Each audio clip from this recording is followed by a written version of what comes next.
the geologist's hands are shaking. Not from the cold, not from the storm. What he's looking at shouldn't exist. Not here, not in one of the driest regions on Earth, not according to everything he's been taught about ancient Egypt. It's 1991. A rare, violent storm hammers the Giza Plateau. Dr. Robert Schoch stands in the enclosure of the Great Sphinx, his flashlight beam tracing deep, undulating grooves carved into the monument's limestone body. Thunder rolls across the desert.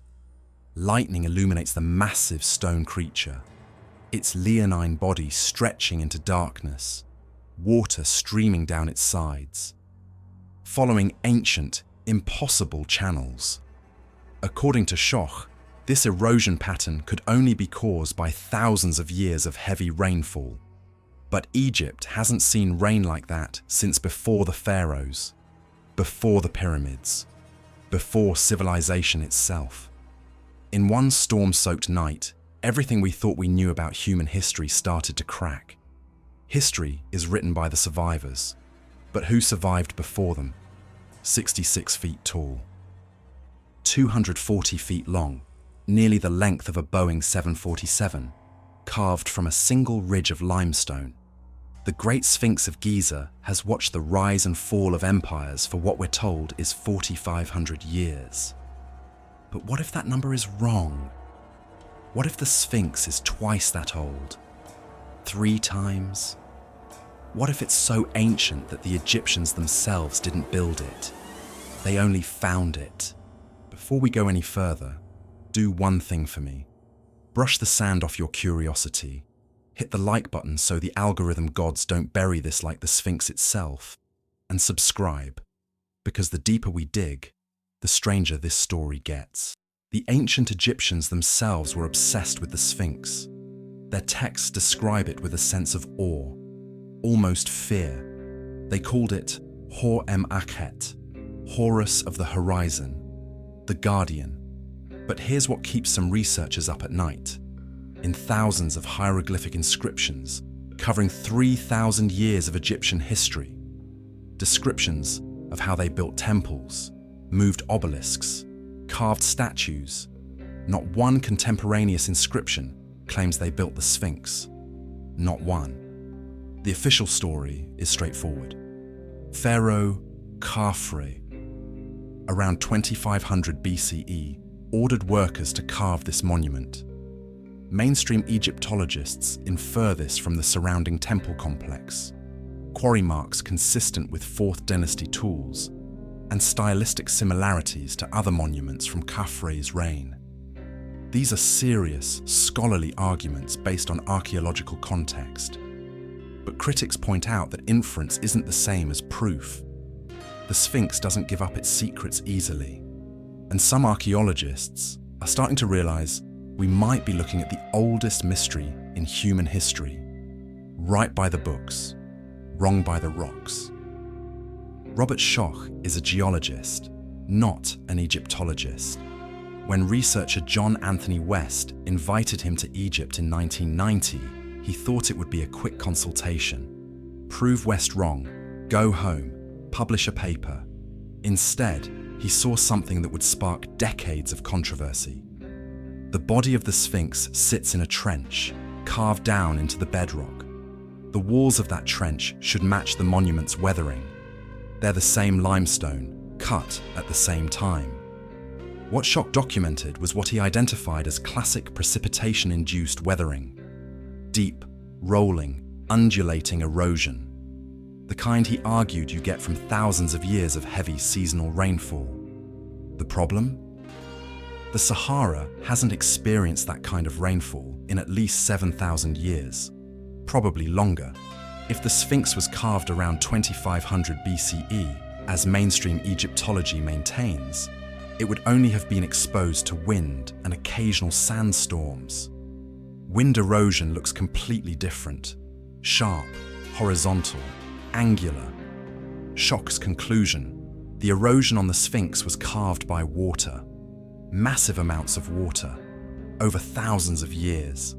He suggested a date of at least 7,000 BCE, possibly earlier. When the science speaks, history trembles, but not everyone agrees. Dr. James Harrell, a geologist from the University of Toledo, examined the same evidence and reached a different conclusion. The weathering, he argued, could be explained by a combination of wind, sand, salt crystallization, and moisture wicking up from underground water tables.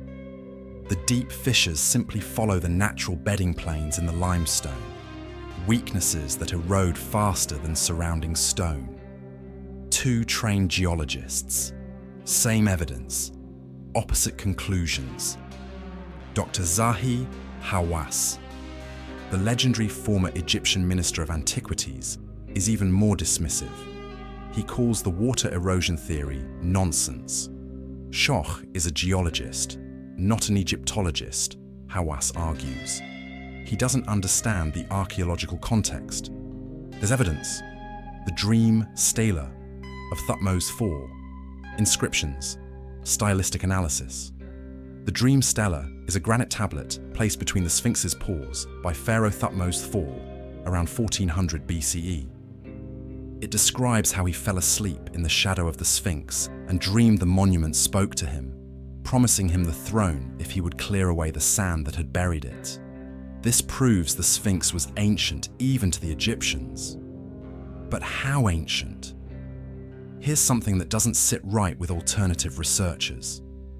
The Sphinx was already buried up to its neck in sand when Thutmose IV cleared it in 1400 BCE.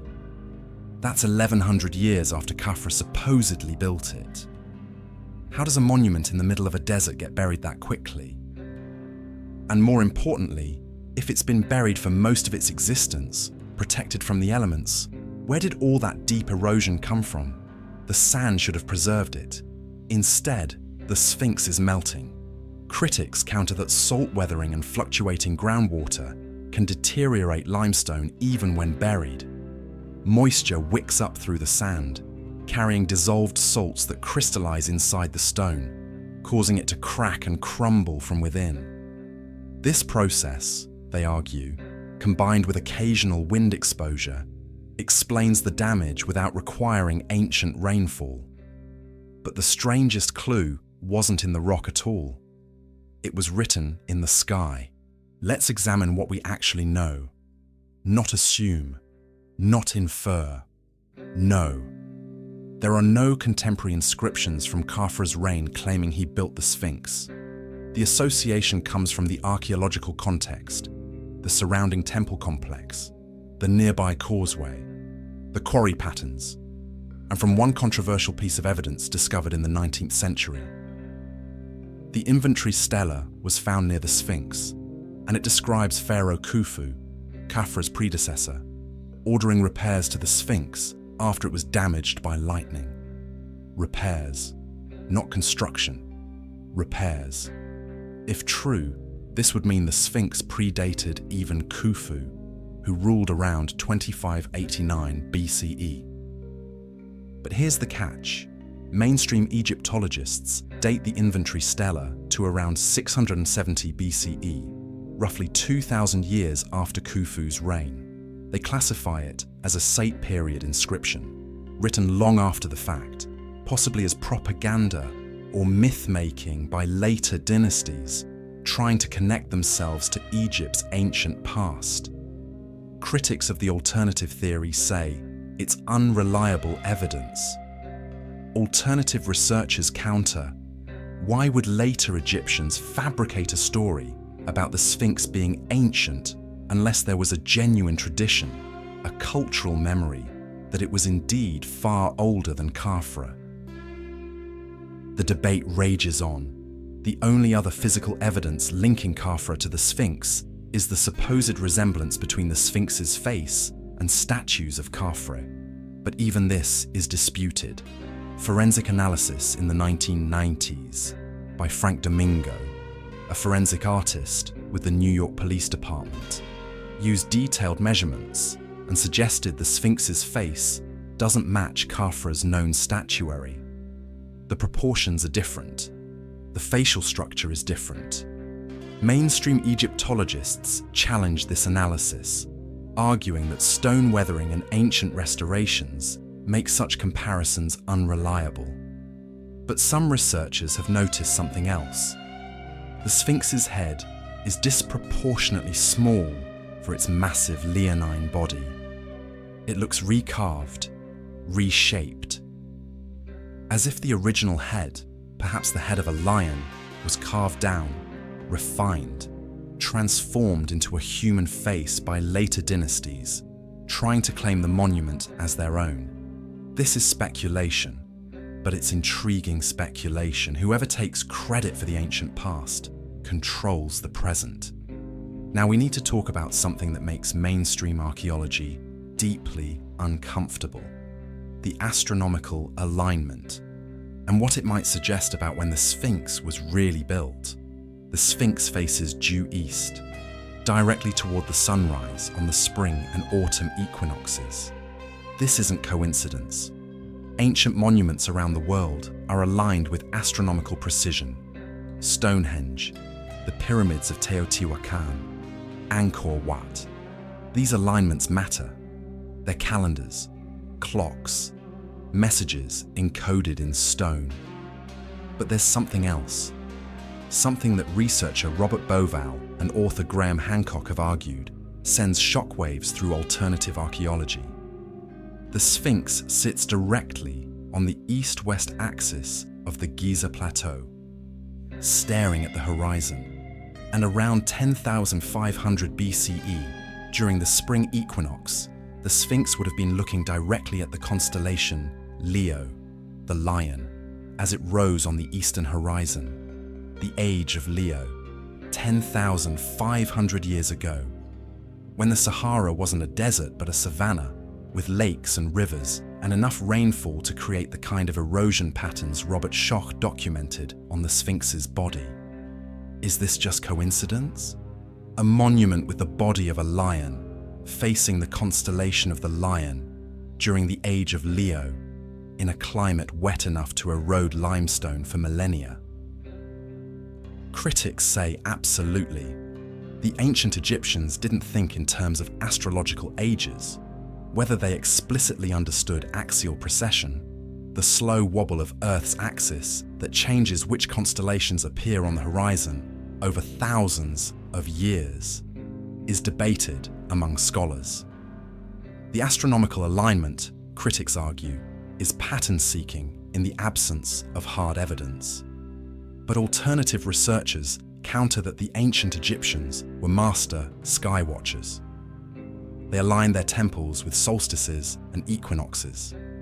They tracked the movements of stars with extraordinary precision, including the heliacal rising of Sirius and the movement of Deacon stars. The idea that they couldn't understand or calculate precession seems like an assumption rather than a fact. What if the Sphinx is exactly what it appears to be? A monument to the age of Leo, built during the age of Leo, by someone with knowledge sophisticated enough to encode astronomical time into stone. The stars don't lie, but they do whisper uncomfortable truths. But if the Sphinx is older than Egyptian civilization, that raises a question nobody wants to answer. Who built it? This is where the story gets dangerous, because if the Sphinx predates the Egyptians, then someone else built it, some other culture, some other people with engineering capabilities and astronomical knowledge sophisticated enough to quarry, transport, and carve a 240-foot monument from solid bedrock. And we have no idea who they were.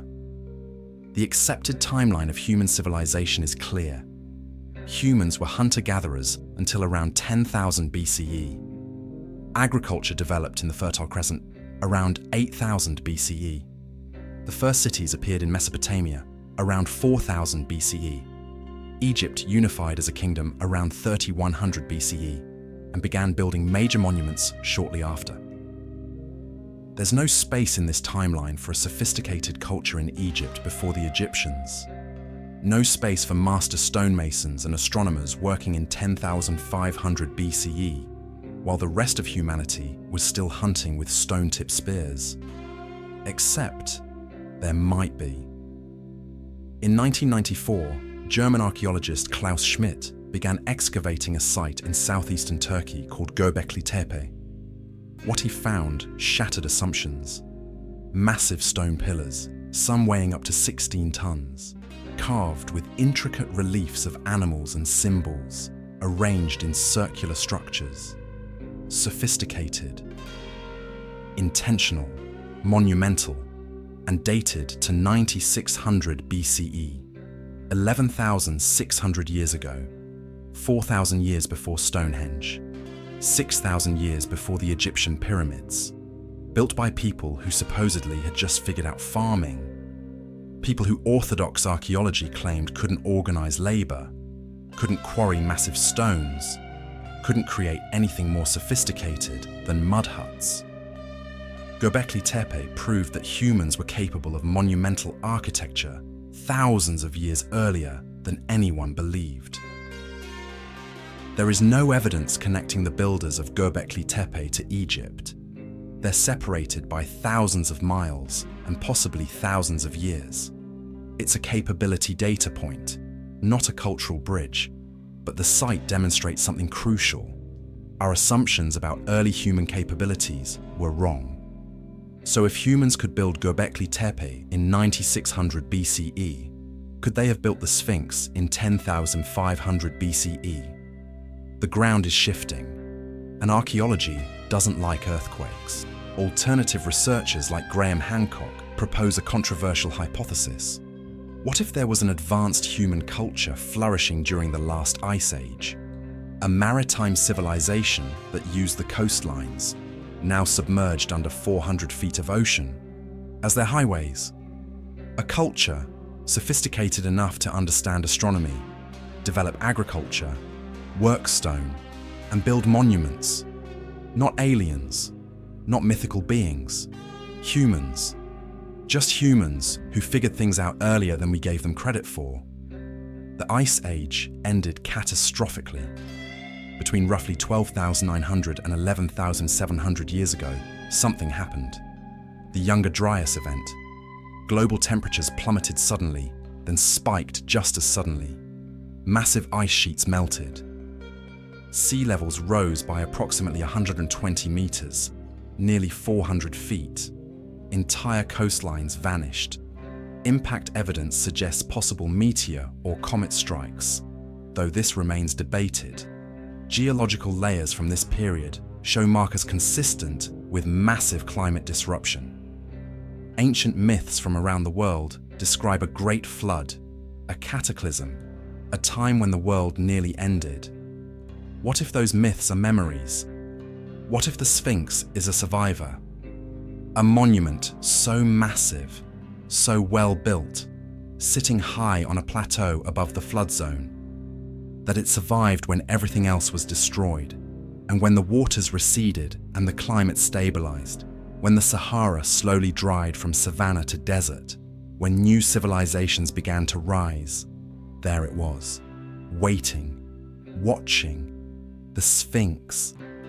According to this theory, the Egyptians found it. They didn't build it.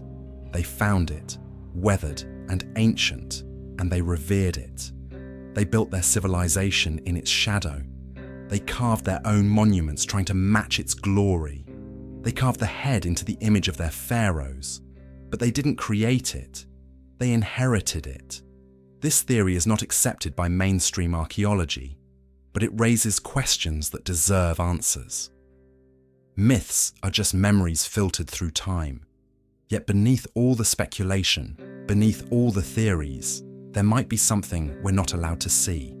According to Edgar Cayce, the famous American psychic who died in 1945, there's a hidden chamber beneath the Sphinx containing records of an ancient civilization.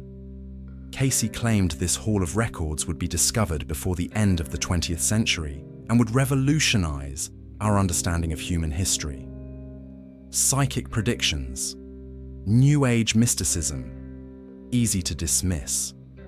Except in the early 1990s, seismic surveys conducted by geophysicist Thomas Dobecki detected anomalies beneath the Sphinx's pores and in the bedrock nearby. Subsurface voids, empty spaces where solid rock should be.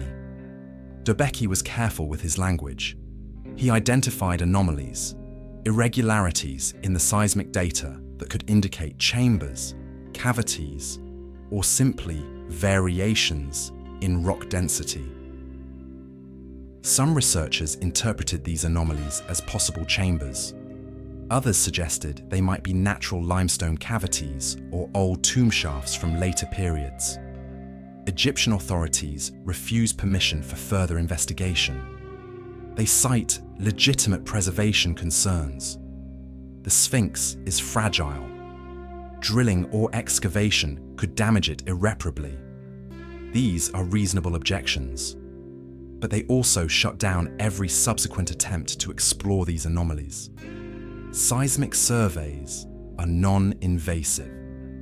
Ground-penetrating radar doesn't damage the monument. Yet proposals for modern scanning technology, the same technology used to discover hidden chambers in other pyramids, are consistently denied. What's under the Sphinx that we're not allowed to investigate? Maybe nothing. Maybe just natural cavities in the limestone. Maybe old tombs from later periods. Maybe exactly what authorities say. There's nothing there worth the risk of damaging one of humanity's most important monuments. Or maybe there's something they're not ready to find. Something that would challenge established narratives. Something that would force difficult questions. Fear of discovery is the death of knowledge. But perhaps the real answer isn't buried beneath the Sphinx. Perhaps it's standing right in front of us, carved in stone, waiting for us to ask better questions. Let's step back. Let's examine this like a court case. What does each side actually have? The orthodox timeline, the Sphinx built by Khafre around 2500 BCE, rests on several pillars of evidence. The Sphinx sits within the same architectural complex as Khafre's pyramid and causeway. The quarry that provided stone for nearby structures shows tool marks consistent with 4th dynasty implements. The style of the Sphinx temples matches other 4th dynasty architecture. And while there are no inscriptions directly stating Khafre built it, the archaeological context strongly suggests his reign. These are serious arguments from serious scholars. The evidence for a 4th dynasty date isn't fabricated. It exists. The alternative timeline, the Sphinx predating Egyptian civilization by thousands of years, rests on different evidence. The precipitation-induced weathering patterns identified by Robert Schoch, the astronomical alignment with the constellation Leo around 10,500 BCE, the absence of any contemporaneous construction records, the disproportionate head suggesting recarving, the cultural memory preserved in texts like the inventory stela that describe the Sphinx as ancient even to early pharaohs. But much of this evidence is circumstantial or disputed. Schoch's weathering analysis is challenged by other geologists. The astronomical alignment is dismissed as coincidental. The inventory. Stellar dates from much later than Khufu's reign. The head proportions could simply reflect artistic choice or later restoration work. Two competing narratives, both with evidence, neither with definitive proof. Science advances by questioning, not by defending. Dr. Mark Lehner, one of the world's leading Egyptologists and Sphinx researchers, has spent decades studying the monument. He argues that every piece of hard archaeological evidence points to the 4th dynasty. The context matters. The surrounding structures matter. The tool marks matter. And the absence of evidence for an earlier date is significant. Lehner acknowledges that the Sphinx raises questions. Its weathering is unusual. Its history is mysterious. But unusual doesn't mean impossible to explain within the accepted timeline. Mystery doesn't equal ancient alien theory or lost civilizations. Alternative researchers counter that absence of evidence isn't evidence of absence. If the Sphinx was built thousands of years earlier, we wouldn't expect to find 4th dynasty artifacts around it. We'd expect to find exactly what we do find: later dynasties building nearby, incorporating the monument into their complexes, claiming it as their own. The debate continues, and it's a healthy debate. This is how science works: competing theories, rigorous examination of evidence, peer review, criticism, revision. But somewhere in all this academic warfare, we might be missing something important.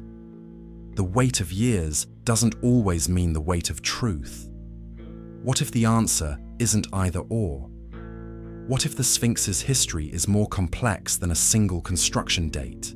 Consider this possibility: an original structure, perhaps a lion-bodied monument carved from the bedrock during a much earlier period when the climate supported sustained rainfall. Thousands of years pass. It weathers. It erodes. The Sahara dries. Sand buries it. Then, around 2500 BCE, 4th dynasty Egyptians discover it. They excavate it. They're awed by it. They restore it. They build temples around it.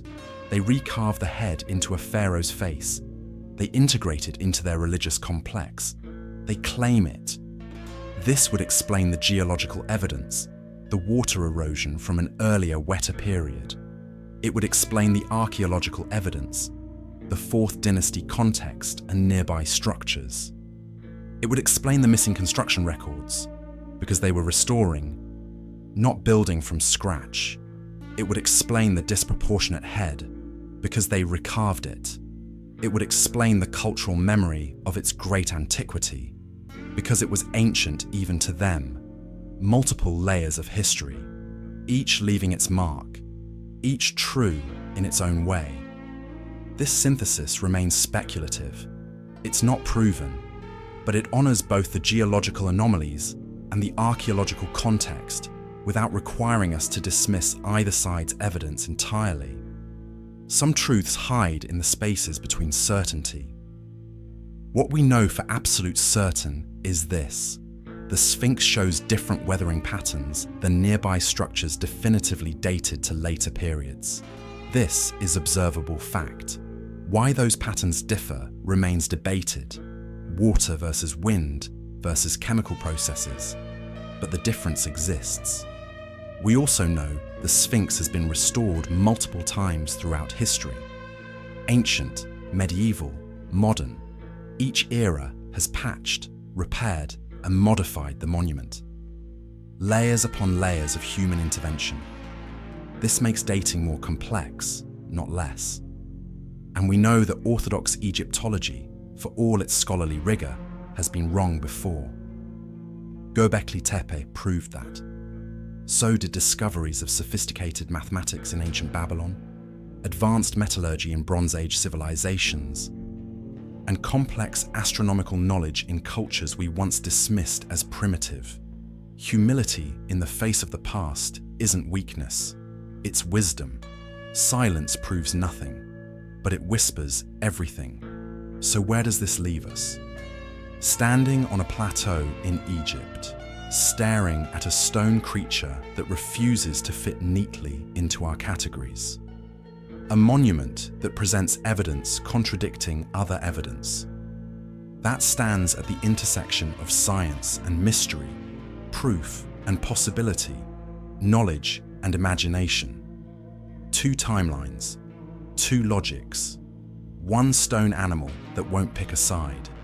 The sun sets over Giza. The tourist crowds thin.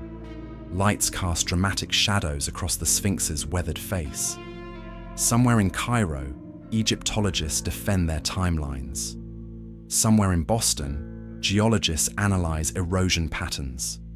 Somewhere online, enthusiasts debate astronomical alignments. And the Sphinx sits in silence, as it has for thousands of years, watching, waiting. Maybe the Sphinx is 4,500 years old. Maybe it's 12,000.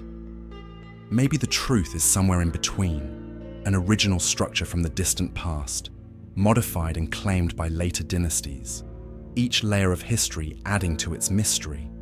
the evidence remains incomplete. The arguments continue. The mysteries endure. But here's what matters most. The Sphinx forces us to question. It refuses to be easily categorized.